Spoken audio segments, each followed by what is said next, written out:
when there is no real connection, no touch and feel of the other over against you. Beyond the outside of your cocoon bubble, what is lost and what is found when no one is there to justify your life. Each creating a new existence on the inside, hidden in their own cocoon. The lucky have the loved ones with them. Others settling in the nothingness of life, in a vacuum of protection, afraid of seeing the other and their touch. How will they react when the quarantine is over? How will nature thank us for not being there? How will it cope with human pollution, choking its very own being again? Will it welcome us back from isolation? Will it be able to cope with its beauty and splendour? Will we be able to cope and be closer to that other? That was a connection to our existence. Will we create new connections or remain apart at a distance? But only the virtual becomes the normal, remaining hidden as the door to the cocoon was too heavy to open, the weight of humanity too much to bear. Will we become truly real, become part of everyone, assimilate our fears with the gossamer lines of connections invisible to see? One humanity, one people, one goal for the peace, love and security of all. When we can be free with the other, it will surely be the right time. I hear you ask, won't it be strange? Will it be the same? The same doesn't exist, never existed at all. In the world of the individual, the unconnected, connections are never made, never the same, but more connections of reality required, more touch is always desired and wanted to be achieved. Or maybe it will end up in a ball of fire. That's that one. Thank you so much, David. Thank you so much. Brilliant. Thoroughly enjoyed that. There was a wee technical difficulty with the recording of Zoom. However, I'm recording it in another way at the moment, so that's still fine. we'll get there. Lesley, do you have a poem that you can share with us today? Absolutely. I'm Lesley Traynor. I'm a director in the Scottish Writers' Centre, and I'm also the founder of Women with Fierce Words.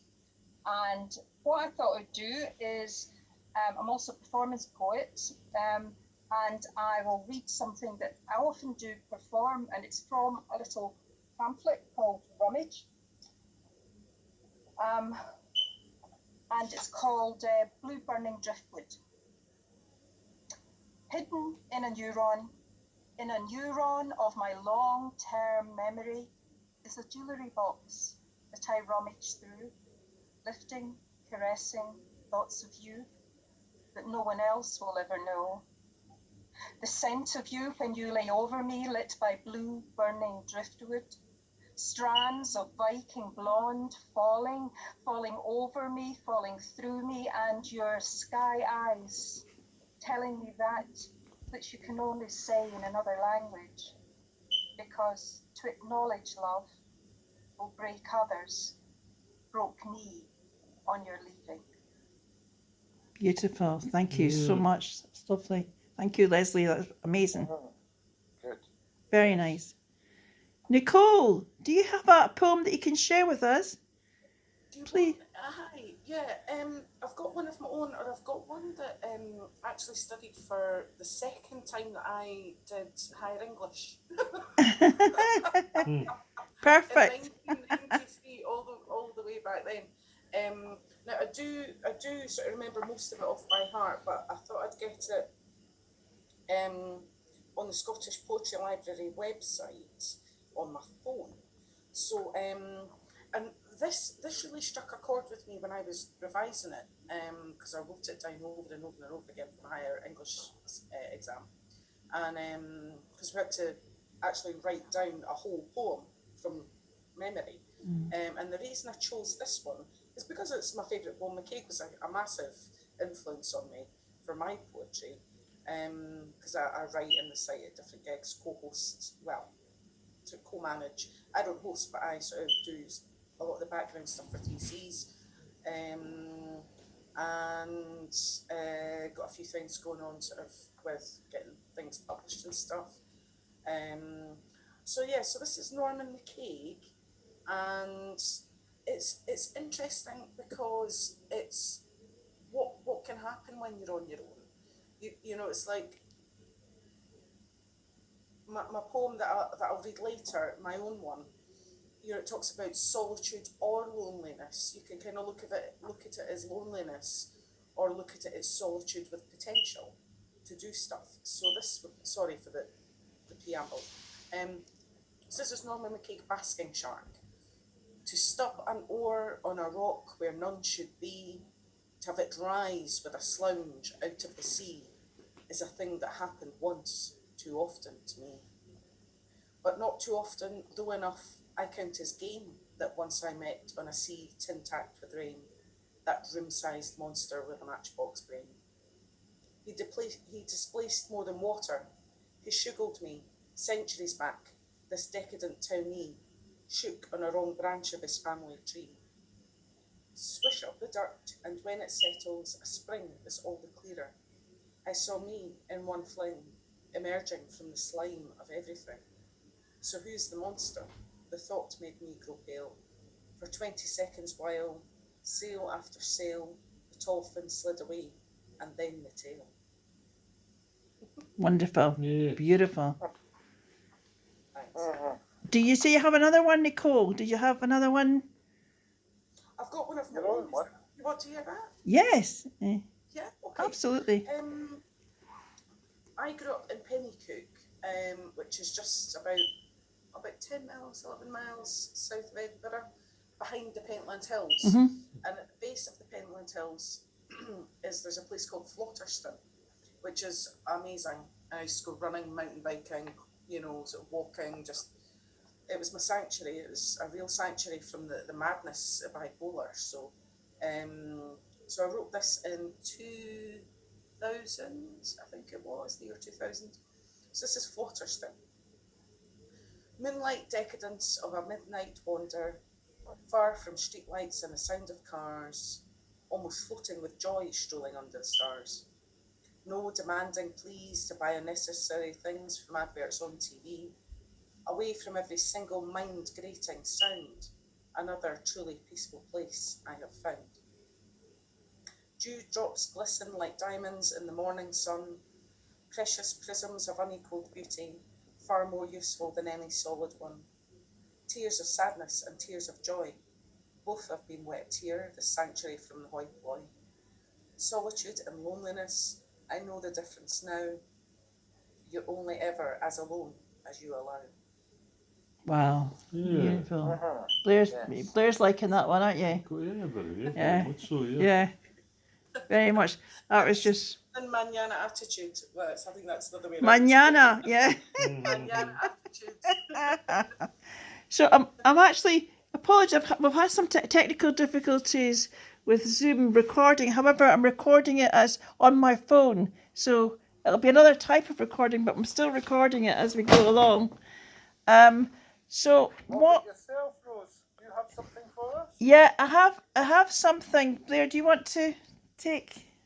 Oh, We're kind of sharing the camera, if you like. You okay? Just to Right. yeah. Just like Okay, this. it's really weird because you're looking at the camera, you're looking at the screen. I have from Poetry Scotland. I'm very proud. Sally Evans, when we were in Calendar, Lesley, in 2017. You know, I was so proud to go up there. We've been there a number of times, and it was the last poem from Poetry Scotland magazine. I couldn't believe. Thank you, Sally, for doing this because it meant a lot to me. And it's called The Race. I'm not going to read it all because it was quite the whole page, but just the one referring to loneliness. And I'll sing it a little because it's a kind of like a lyrical song.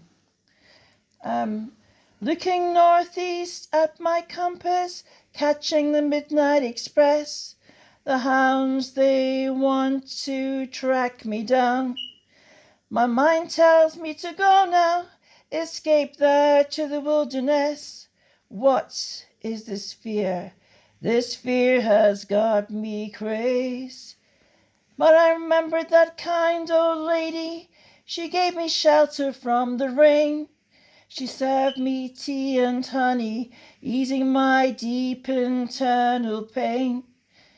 Told me tales of the wars and of soldiers that did return, keeping it all together, walking along warm sands, feeling the sun in my face. Then the urgent tide comes in. This is my life story of sadness slowly creeping in. Once I was Goliath, now David shoots me down. Wandering footsteps of the lonely, sometimes with many sad clowns. When the north wind blows, I'll have gone another way. This can only be for the best, to find happiness once again. So that's just part of my poem from this this poetry magazine. Thank you so much. Well done, Rose. Thank. But it's amazing. It's amazing what you can do if you put. A real ballad, a real sort of, sort of old style ballads that would be passed down, sort of like, the traditional sort of folklore and all that kind of thing. Had that kind of sort of feel to it. It's sort of like oral tradition almost. That's it, and I thought I'll never be able to sing a lyrical song, but I think what it was, I met Maggie. Have you ever? I think you remember Maggie, the musician, Lesley, and he unfortunately passed away. I think it was before we reached calendar, and he was such a nice, these people that just come up to you and say hi, who are you, and really nice guy, and so he was my inspiration, for that song, I actually performed with him. he's a drummer, Lesley, yeah. Yeah. He played the bodrum and I performed poetry, and honestly, it was the chills in your back.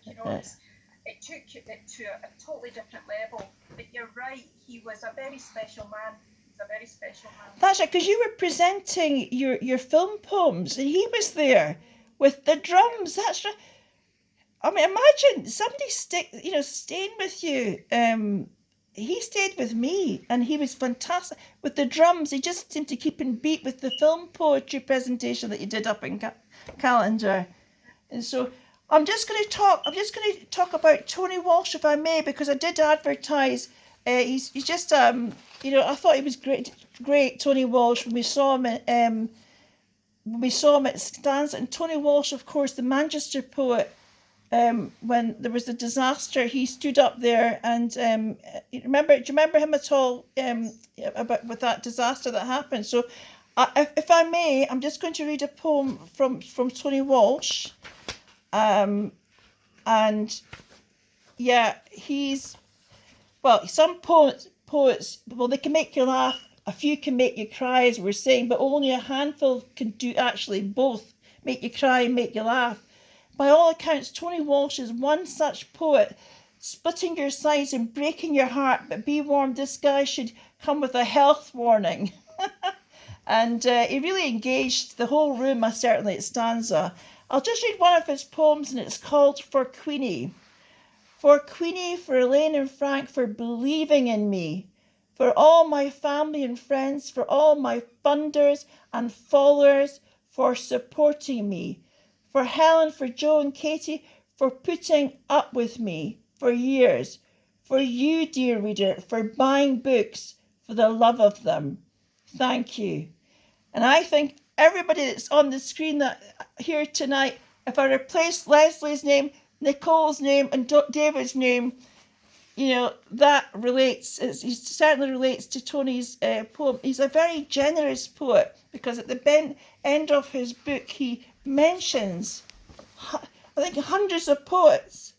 At the end of the book, hundreds of poets that he's seen or have heard of. So, thank you, Tony. Sex and love and rock and roll. Thank you so much. Right. Okay. So, can we go back to David? Do you have another poem you can share with us, David, please? Well, if you want, I'll do one from Selena Godin. Oh, wonderful. I've not seen her for a couple of years now, but Yeah. I started to get to know her quite well when I've seen her at quite a few things. We always bumped into each other. I'm always said we'll have to swap each other's books at some point, but we never got round to it. This one is from her little booklet. It's called, which is called Under the Pier. If you can see that there, it's Yeah. a bit difficult. I can, yep. This poem's called When They Took Her Away. When they took her away, she wasn't kicking or screaming. It was as though she saw it coming, like she'd been buying time. I wanted to shake her fist, tell us how she'd show us one day. I thought she'd put up a fight instead. When they took her away, they didn't exactly take her away, but they led her away. I saw her lips in a silent whistle. She was exhaling with one breath. She was blowing out the candle at the end of the night. As she got into the back seat and protected her head, she stared, waited patiently. As they secured her seatbelt, she didn't turn to look at us, staring out the window. But I like to think I saw the faintest smile playing in the corner of her mouth as the car pulled away. She'll get plenty of bed rest where she's going. Books and telly, free hot meals, it's probably what she needs. Come to think of it, it's probably what we all need. Wonderful. Yeah. I've seen her live as well. She's amazing, isn't she? I've seen her live several Yeah. times, and I've been on things and she's been doing things and things Yeah. like that as well. So she's really, really good. Just like they all are, like Luke and things like that. Luke, last time I've seen Luke at Stanza, Luke, big hug and that, and it was just the start of we shouldn't have been near each other. It was the start of the virus thing, but everyone. Luckily, if it was the week after, I don't think Stanza would have run, to be honest. Yeah, it's but it's so, isn't it so nice to actually share the books that we have or we've collected? It's nice to share poetry from other people. You know, David, do you have your own poem? Do you have another poem you can share with us? You like your own one? My own, Yeah. Yeah, one of my own. I will do. This is the one that SWC didn't like, or to go on the new chat. And that's what we do. Share. I'm not having a dig at anybody from SWC. We've got Nothing to do with me. two committee Nothing to do with me. I know that there's two committee members on tonight. Oh no. We're innocent, aren't we, Rose? We're very innocent. Very I know what innocent. you guys- but this is tongue in cheek, but it's become very relevant in the past couple of weeks. At the end, as you'll see why. It's called Glasgow Greets. The video is actually on the Typewriter page on YouTube and the Hotspots page. I did a quick video, just a spoken word video for them, because just for the monthly things that we do. So this one is Glasgow Greets. Glasgow. Even in these COVID days, quarantined here, I can't truly say I ever miss you. I can't say I miss walking up Socky Hall Street. Wonder if I'm going to get malkied the next JK I meet. City culture, they tried to make you be, but haven to Ramsey, Jack and Victor is all you'll ever be to me. They've tried to make you clean over the years, cleaned up the manky streets, ripped down the tenements, and replaced them with condos for the posh types that overspell from the West End and kill them inside. But under that shiny new makeup you can't hide. The poor were pushed to one side. Well, we had to do something for the comic games. We couldn't have let them see a true face. The new COVID in control, we can see a different place. Gone are the people, gone is the soul of the city. And buildings are empty, exposed and bare, built with money for Bocky enslaves, the streets have a different meaning now. But this is what it was meant to be, hide that shame. But the sons of those new forgotten names aren't to blame. Lesley, I hope you recover again, and even though Jakey's tay, though I think I'll still bide away. Yeah. Very Blair, good. you loved that, eh? Blair Yes. loved that, David. Yeah, very good. Yeah. I don't write in Scots, but that's one that I specifically did in Scots. I don't write in Scots, but I did that one. Yeah, quite right. Right, that was just fantastic. I hope to see that somewhere again. We enjoyed that. Thanks, David. That was great. Blair, do you have one you could like to share with us? That was my only poem for the night, I'm afraid. Is that the only one? Yes.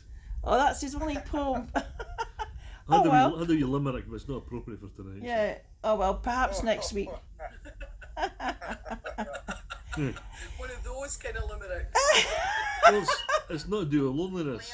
Is it an upbeat one? It's a sort of, Oh, it's a funny one. Come on, we can be funny. Come on, Blair. oh, right. Right, there you go. I suppose it is. It touches on loneliness because if you remember Henry Dundas with the statue in Edinburgh, you know, his various misdemeanours, he found that he helped delay the abolition of slavery. He also suppressed radicals in Edinburgh, and he also helped expand the British Empire by his support of the East India Company. So amongst these other misdemeanours, he also was accused of embezzling public funds. She's now then acquitted or found guilty, but nevertheless a statue of him anyway. It's just a sort of slightly tongue-in-cheek wee limerick about him. There once was a man called Dundas, who transpired was a bit of an ass.